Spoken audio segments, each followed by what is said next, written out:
Moi, j'ai fait une formation en sciences politiques à Paris et je me destinais, pensais-je, à la carrière d'homme politique.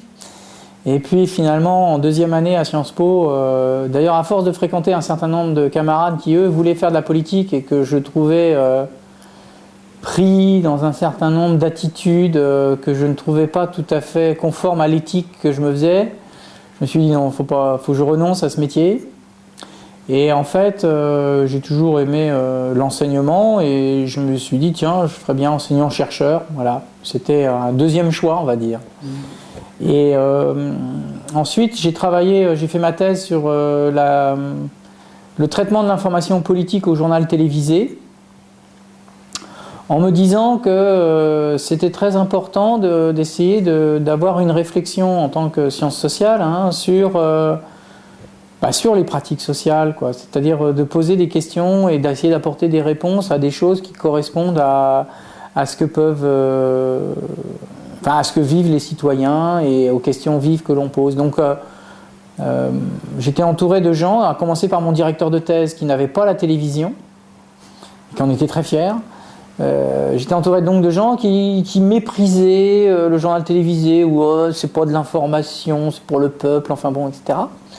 Je disais, écoutez, moi, pourquoi pas, c'est vrai, moi-même je lis Le Monde, etc. Mais je trouve qu'à partir du moment où j'avais tombé sur un sondage où 73% des Français à l'époque disaient que le journal télévisé était leur première ou unique source d'information, c'était avant Internet, je me suis dit, on n'a pas le droit de mépriser cet objet.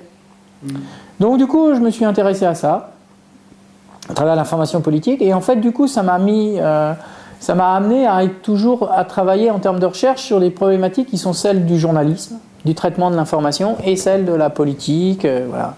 Et voilà comment j'ai construit après une carrière universitaire pour être chercheur, tout en aimant le côté transfert de compétences vis-à-vis des étudiants, transfert de savoir. Ça m'a amené naturellement à travailler sur des questions de journalisme, d'éthique de journalisme. Et puis quand je suis arrivé ici à Metz, au bout d'un moment, on a eu une refonte des maquettes à faire, comme tous les 4 ans. Et là, j'ai dit aux collègues, écoutez, je comprends pas, on saupoudre, on parsème d'éléments de formation au journalisme. On a un cours de vidéo, de montage, un cours de technique d'expression, mais sur les 3 premières années, comme ça, c'était un peu saupoudré. Je dis, on devrait en profiter pour faire une formation au journalisme.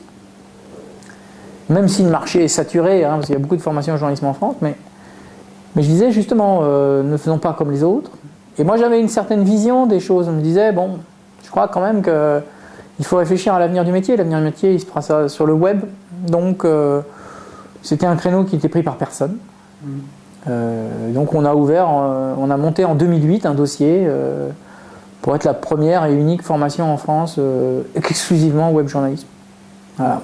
Et donc je me suis retrouvé du coup à diriger, comme j'avais porté le projet, à la diriger.